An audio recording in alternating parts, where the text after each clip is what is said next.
Wait,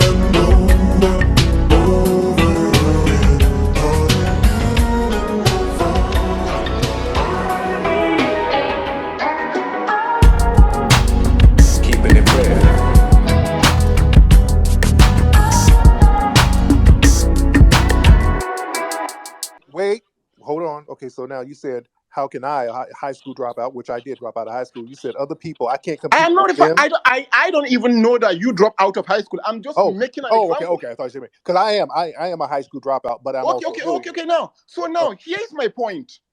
My friends, one of my friends here work at Microsoft. Yes. So if you are asked to take my friend's job, are you capable of doing that? That is a legitimate question. I guess not. So, okay, now I want you to understand something. So instead of us to have this polarizing discussion around the place of Africa or the black people in the world now, we need to come together. I am not here to preach division, however it is. But you need to stop telling your history from 1960s, from 1970. You need to go back down in time. Because we are here because the West interfere with our undevelopment trajectory. They came to our country, stole our resources, and then build this infrastructure you are glorifying here. You are here because of our own resources. Your ancestors didn't fight this alone. Our resources was used in building this infrastructure you are glorifying. That is what you need to acknowledge. That ain't true. That is the absolute truth. Except you don't know your history. And that ain't true. What's up, y'all? This is your brother Bishop, and this episode, a lot of y'all gonna be pissed off at me, and I don't give a goddamn. Somebody gotta say it, man. Somebody gotta say it. If you haven't been made aware of what's been going on in the Twitterverse, and actually quite beyond Twitter at this point, Tariq Nasheed once again is trending in the wrong direction. I mean, it's to a point where global media is talking about this situation. And what am I talking about?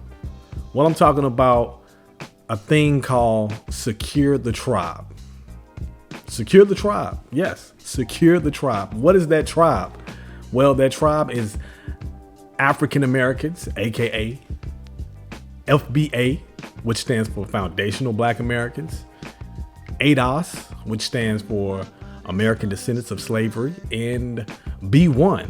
I guess that means Black First. And the crazy thing about this Secure the Tribe chat room, this open space for FBA, was how many people gravitated to that chat. There were a lot of influential people. Well, I don't know if they're influential, but they had they're in a position of some kind of influence. What I mean is, you had some politicians in that space. You had some celebrities in that space. You had people from all over, from the UK to the continent, America, Caribbeans, whatever. You had them all in that space. And that space was created to call out non-foundational Black Americans. That's the sole purpose. Now, I got to go into a deep dive about this whole thing. And I got to go into a deep dive on FBA's ringleader, which is Tariq Nasheed.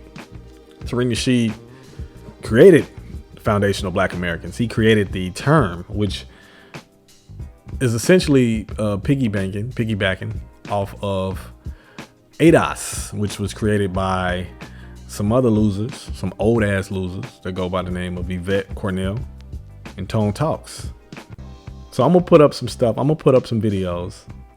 I'm gonna put up some screenshots, and I'm gonna show y'all. Like I said, I'm gonna do a deep dive into the fallacy of Tariq Nasheed and this whole quote unquote movement that is going to self-implode and is actually doing more harm globally, not just locally, not just on Twitter. It's doing more harm globally in the African community. So Let me break down some points. Yeah, I think this is a very interesting conversation, and I've been listening for a while. And I want to say that it's really commendable what you are doing. You know, the way you've been speaking and standing up for the whole foundational Black American. And but at the same time, really, at the same time, you know better for your papa, because you've been saying a whole lot of things, and you know better for your papa in the sense that Omeru nie, to Obansh Omeru, you won't be saying all these things, talking about respect goes you won't allow disrespect. Respect goes both ways. You can't just open your mouth and be talking like now you create everybody. Shole bruku nie ni. Because no ban were you won't be saying all these things, talking about okay, you people are disrespectful, people are using jacked up phones, people are using sport phones. Like, listen to yourself. She now you create people, or now you I don't Ma'am, understand. So, Tariq, he claimed he went to Africa, which he's been to Africa, which is the weirdest thing. How did he go to Africa many years ago, and he's all of a sudden anti-African? But we'll get into that later. And I know he claims he's not, but he actually is. You'll see. So Tariq claimed he went to Africa and asked for dual citizenship, because that's one of the things he brought up. If Africans cared about us, why are we not getting dual citizenship when we go to these countries? Y'all. And a lot of our people were impressed by that question. They thought that was a ooh, gotcha moment. Y'all. This man went to Africa as a tourist. He went to Africa as a tourist, and he was in some lectures. He didn't go as a diplomat. He didn't go as a representative, because he's not a representative. What political affiliation is he a part of where he can go to any country in the world and ask an official for dual citizenship on behalf of an entire nation of people? It don't work like that, y'all. Y'all got to be smarter than that. But you niggas is not.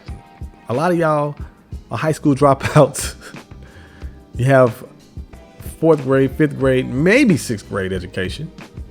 So you don't know these things.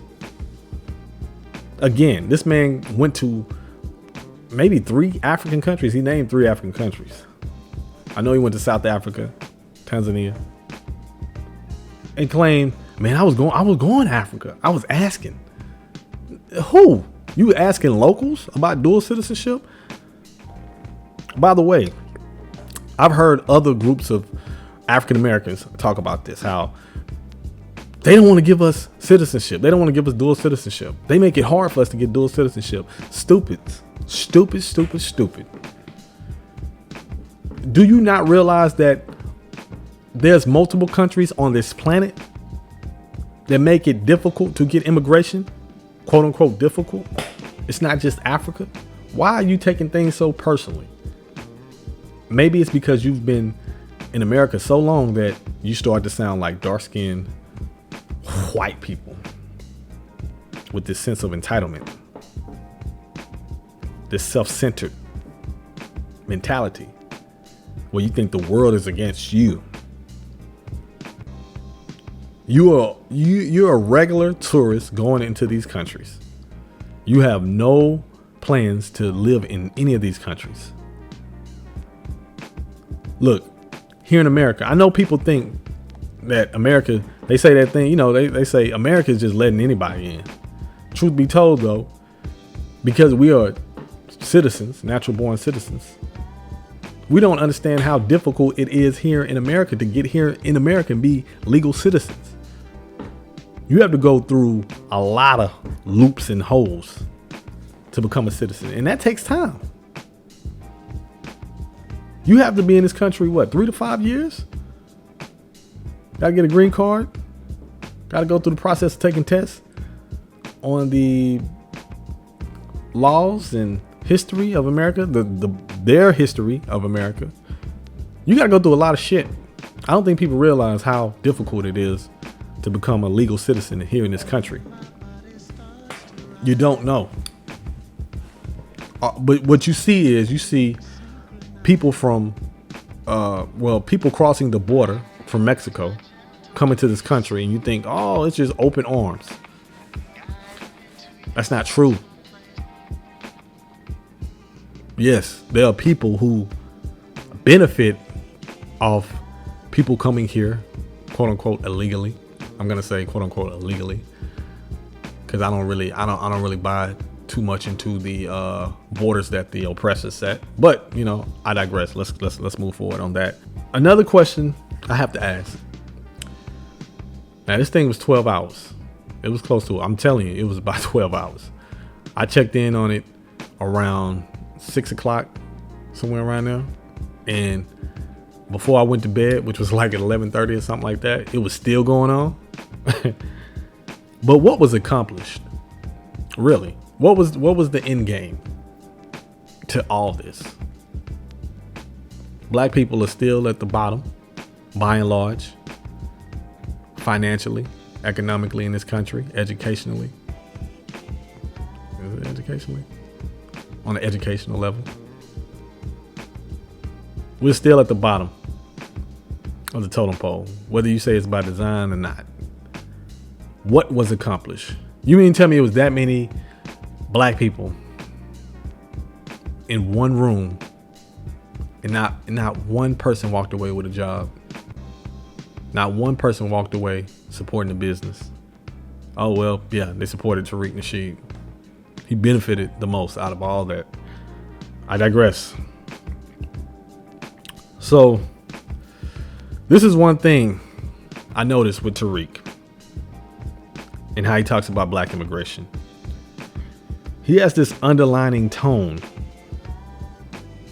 in his stance against black immigrations because he feels that white people consider them the black minority, the black model minority. And to him, and he lets it be known, that is a threat. That's a threat to black Americans, foundational black Americans.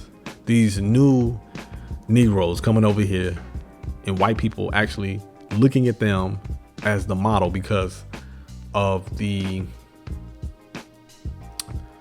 strides that they have made academically, financially, is a threat. I guess he feels as though their success is somewhat it destroys the notion that systemic racism exists, which it actually doesn't. But in his mind, that's a part of his beef with continental Africans coming here.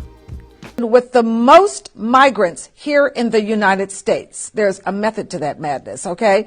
The 2016 American Community Survey, well, it estimates that 380,785 U.S. residents report Nigerian ancestry. But get this, and this is where it gets deep. Please stay with me. According to the United States Census Bureau, 4% of Nigerians hold a PhD. That, folks, is compared to 1% of the general U.S. population. They're way ahead. Also, 17% of Nigerians hold a master's degree and 37% have bachelor's degrees. These are people who are supposedly have no merit. According to data provided by Rice University in Texas, Nigerian Americans, folks, they are the most educated ethnic group in the United States. Sounds like merit to me. According to the Migrations Policy Institute, 29% of Nigerian Americans have graduate degrees. That is compared to 11% for the overall American population. Ahead. And a minimum of 4% of Nigerian Americans are also PhD holders. Folks, that is at least 3 times higher than any other ethnic group in the United States of America. More than 70% of black doctors in the United States are now of Nigerian descent. That brings me to our slay word, macabre, for tending to produce horror in a beholder. Folks, if you don't get a sense of macabre from hearing how we are barring Nigerians, obviously, clearly. He also thinks because of their success, the fact that they get in these spaces, that garners some financial success, some financial stability above the median income, that somehow offsets reparations. I don't know how he came to that conclusion, but in his mind, hey, I guess if they're doing all right, what's the point of reparations? Which he totally contradicts himself in one sentence, because then he says, hey, black people, black Americans are in the best position globally. Like, black Americans are the most achieving group of black people on the planet. Yeah, he boasts and brag about being above other people of African descent globally. Yet, if that's the case, then what's the point of reparations? What's the point of even talking about black immigration being a threat if black Americans are so successful, more successful than other groups of people? See what I'm saying? Tariq also, and it wasn't just Tariq. I want to make this perfectly clear. Tariq was actually on probably his best behavior. Believe it or not, he said he's had worse tones. He's had worse verbiage interactions between or with African people, continental Africans and Caribbeans. I'm telling you, worse childish. Matter of fact, you can play it right now. Yeah, I'm breaking. What's up? Well, what country you in? Where? I'm in North Carolina. Okay, where are you from? I'm in North Carolina. No. Raleigh, North Carolina. Where are you from? I'm from here. I was born in this country. No. I see your hairline. You're not a foundational black American with that hairline, nigga. Where in the fuck is your family from?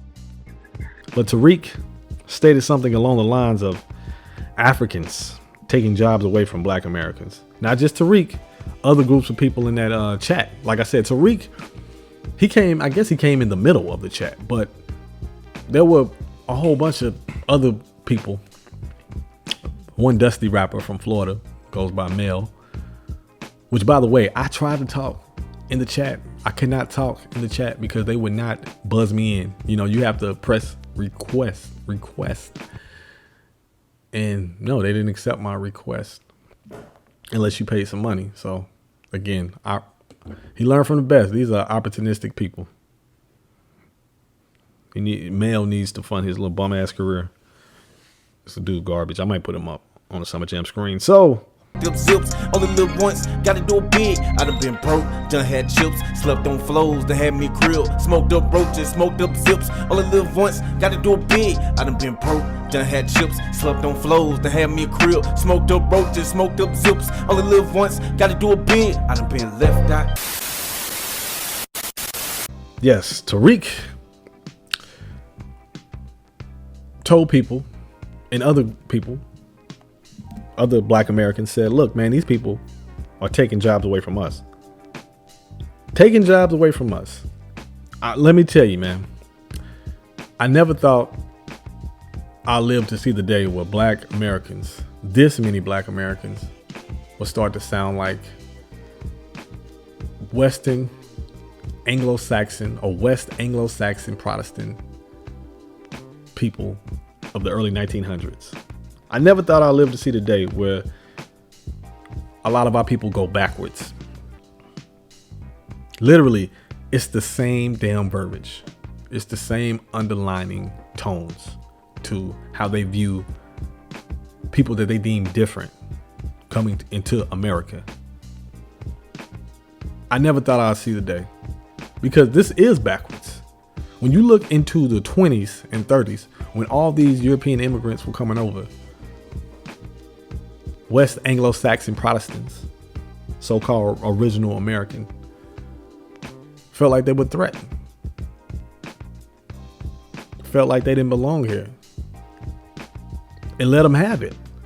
It's crazy now, because now these European immigrants, the descendants, have assimilated into white culture.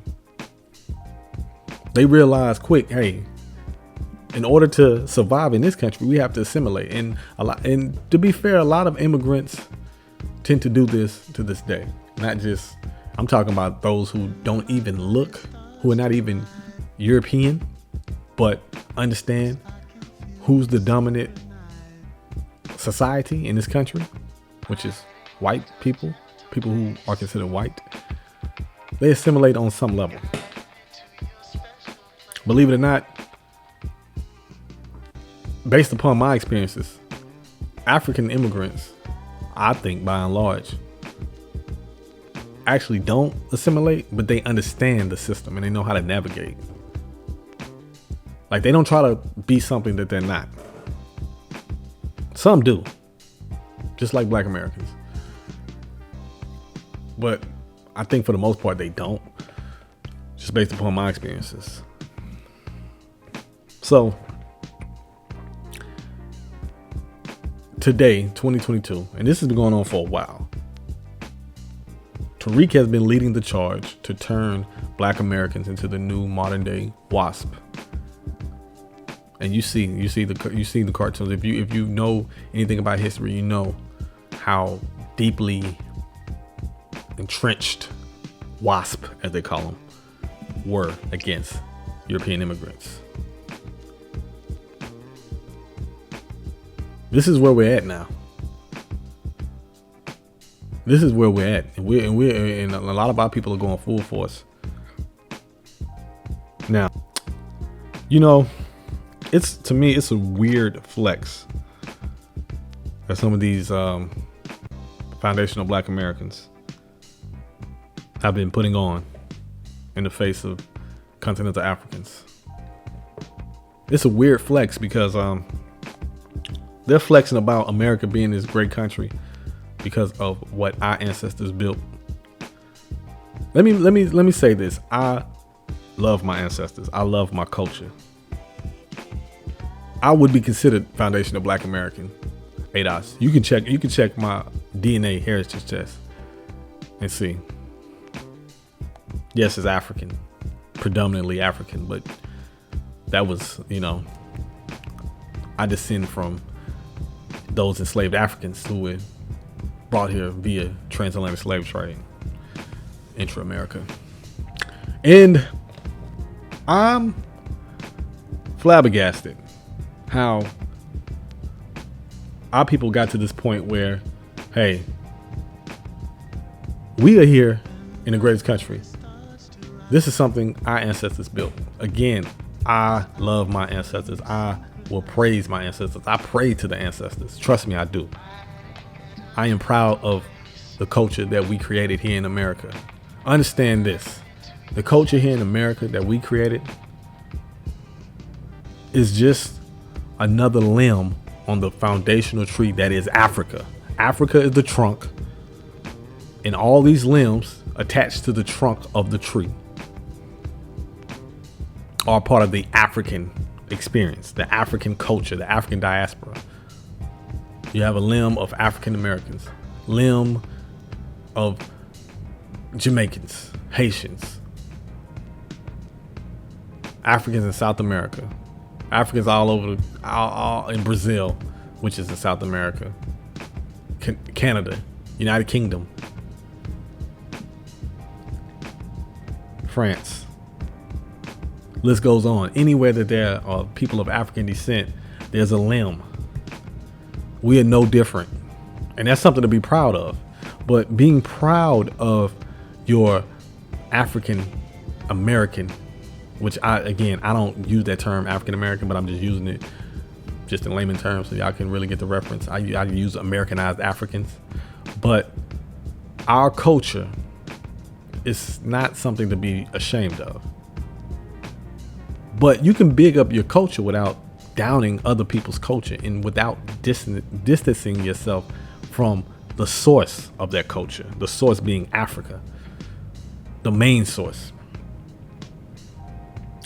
But let's not romanticize slavery. I don't think people realize that they're unintentionally romanticizing slavery, because then they say our ancestors built this country. They use that's flexing. They say, look, we built America. What are y'all building? And y'all failed states. Nigeria, Ghana, any country in Africa is a failed state. This is what they say. Yet America is a thriving country. It's a thriving country because of what our ancestors built. Fool, don't y'all realize that our ancestors did the manual labor for this country? just so white people can be in a more position of power than us? What kind of fucking flex is that, y'all? This is what Tariq Nasheed, Mr. K Flex, Mr. Mink Slide. It's time. That hot ass mink jacket dancing in the club. I seen that video. How is that a flex? How is that something to be proud of? You know what that says? That says Americans, as in the original Americans, the white Americans, were successful at slavery. So much so to the point that their descendants still benefit from the sacrifices that they made to ensure that slavery was successful for at least close to 200 years in this country. This man sits here every day and talks about how racist America is. Yet then he's flexing. Which one is it? Which one is it? Are we living in despair by and large because of the white man here in this country? Or what? Or are we making it? Are we better than those outside of America? Weird flex. You had another dynamic. It's super weird. Of some South African people chiming in, siding with FBA ADOS B1 people because of their xenophobic, I just gotta call it for what it is, xenophobic views on Nigerians. If y'all didn't know, Nigerians, there has been a plethora of immigration to South Africa, mostly from Nigeria and Zimbabwe. And some South Africans, I'm saying some, have been very xenophobic. They have exhibited. It's one thing to say, look, it is some issues going on with some of the Nigerian people in this country that needs to be fixed. And there's another to generalize an entire group of people and act as if they're the problem, they're the issue. Which, by the way, is ironic because if you talk to some white South Africans, they think black South Africans are the problem. They feel as though South Africa went downhill as soon as apartheid ended. That was before the influx of Nigerian immigrants and Zimbabweans. But I think the common theme between South Africa and America, United States of America, because there's a lot of similarities actually, is pressure burst pipes. Pressure burst pipes. Bus pipes? Yeah, bus pipes. When you live in a state of oppression from Europeans every day, and you've been subjected to oppression for over 400 years,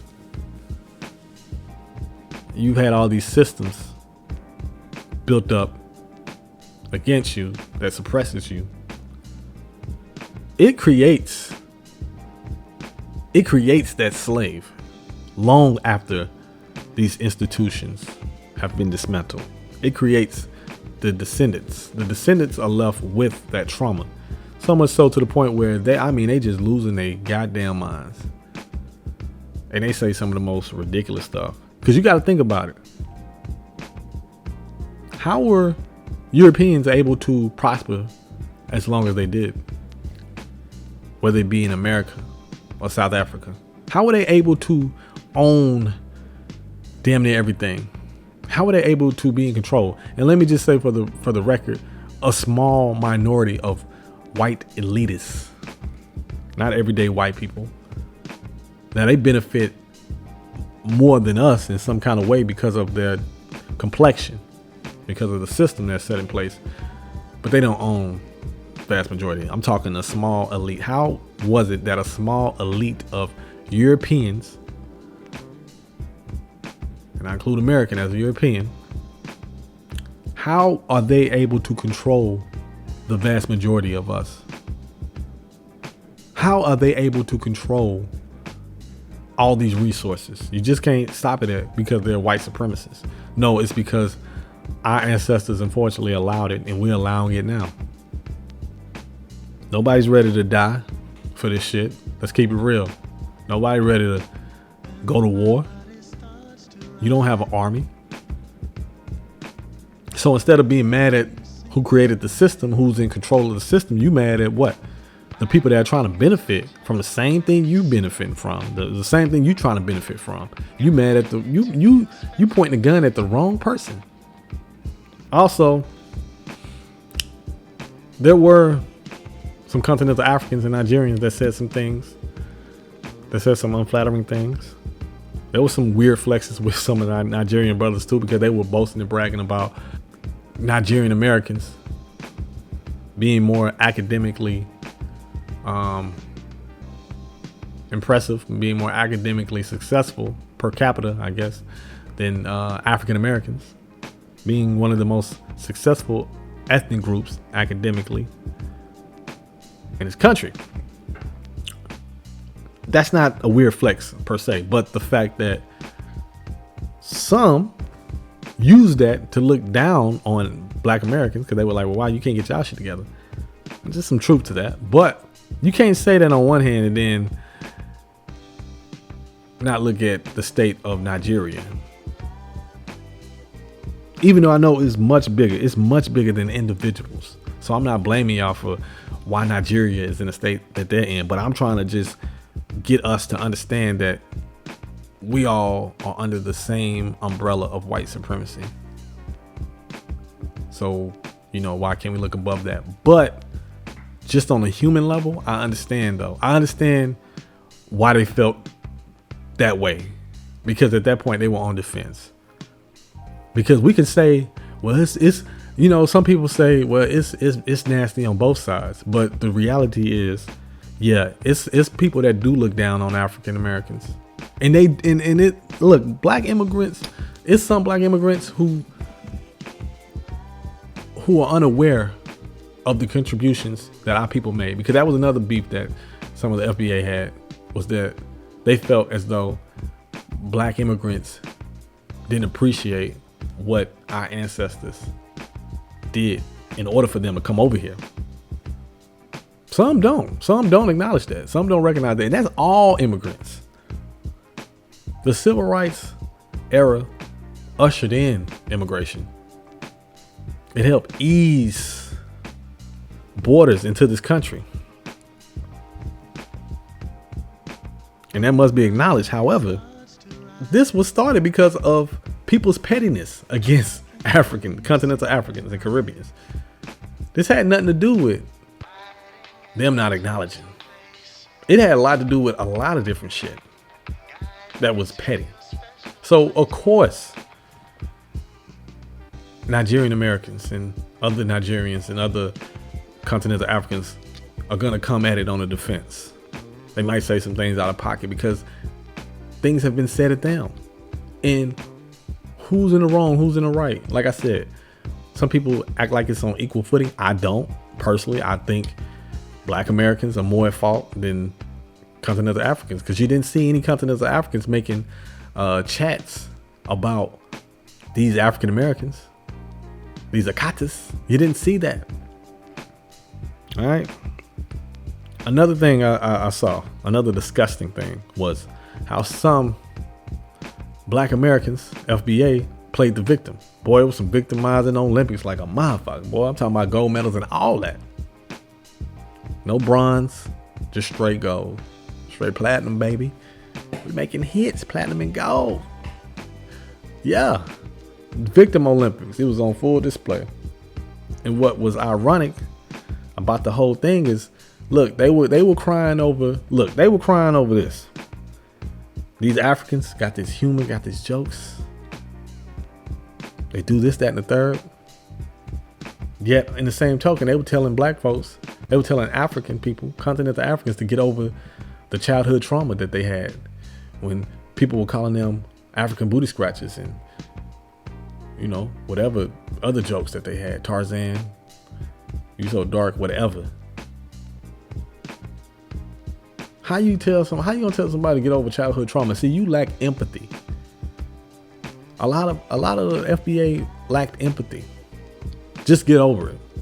But some of those same individuals who were in that chat can't get over. They were crying their asses off when a lot of Jamaican people were going in on Shakara Richardson. They was crying. They was just laughing. They were just pissed the fuck off when the Jamaicans was going in. Shouts out to Jamaica. I mean, going in. These some grown ass adults getting pissed off. So y'all can't take jokes when it comes to Jamaicans making fun of Shakara Richardson. But then you want to tell them to get over their childhood trauma. Knowing there's more to it than just that. I'm at the point in my life now. I'm only focused on like-minded individuals. I don't care where you're from at this point. I mean, I am always about African. I'm an African. I'm an Americanized African, and I'm a rock with my Africans globally. I'm a Pan-Africanist. I make no apologies about it. But I ain't down with this shit. And I'm distanced. I've distanced myself from the Tariqs of the world. This is toxic. This is dangerous. It is dangerous. This is on some Nazi. This is on some Germany. Thank God you niggas are not in power. Thank God y'all niggas are not in power. If y'all think, like I said, what's the end game? What's to be gained? What's to be accomplished by this? Because at the end of the day, America is all about the race. That's what America's about. It's about the race. What can you give to me? You can, as a black person who ain't got no fucking power, because you heard Tariq. Tariq is a high school dropout. Yes, he's made a lot of money off pain and suffering of the people. But the average follower of Tariq is not Tariq. They don't live in Calabasas. They don't. They can relate to somebody who dropped out of high school. And I'm not saying just because you dropped out of high school that you can't be successful later on in life. I'm not shitting. Hey, Tariq got more money than me. Tariq is successful. But a lot of his followers are not. So I say, what's to gain? We know his record. This man has put out promises before, has so-called provided or promised spaces that would benefit black people. You know, he had a group. He said he was gonna make a black version of Facebook, and he asked for donations. Black people in droves donated, and he never delivered.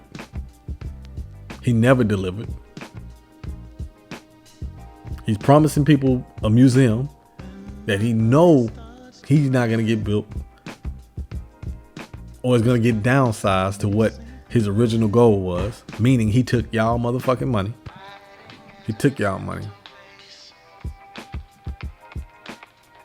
So what's the end game? What's the point? Huh? Y'all mad at Nigerians? You saying, look, don't employ Nigerians, employ blacks first, employ FBA first. Let's secure the tribe. Which is ironic, because if that's the case, then why did Tariq employ a Nigerian brother for Hidden Colors? It was a Nigerian brother who produced majority of his documentaries. Produced that little movie he had made after Hidden Colors back in 2011. Ola, that's his name. Explain that.